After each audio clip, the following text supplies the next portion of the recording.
Hola, ¿qué tal, Robert? Hola, pasa, pasa. ¿Sí? Te enseño la casa. Pues esta es la casa. La planta de arriba. 1, 2, 3, 4. Este es individual y 3 de matrimonio. Arrancamos todo esto, se verá mucho mejor. Porque esto da mucha mala impresión. ¡Vamos para abajo!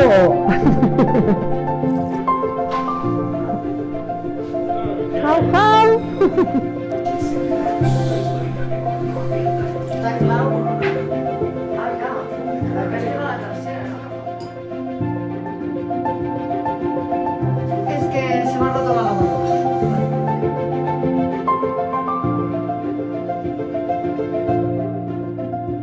Aquí está continuando el palet ahora. Que le falta aquí y terminar ahí dentro. También que haya agua.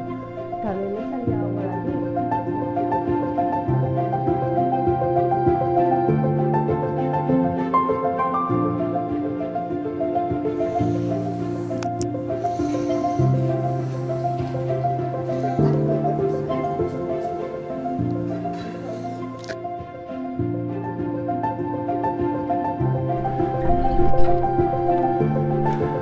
Bueno, está un poco mal por lo de la lluvia.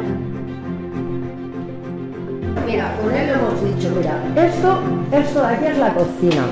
Esto iría dividido con la cocina.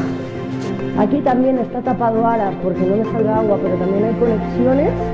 Y aquí podrías hacer otro lavabo y más, 2 habitaciones.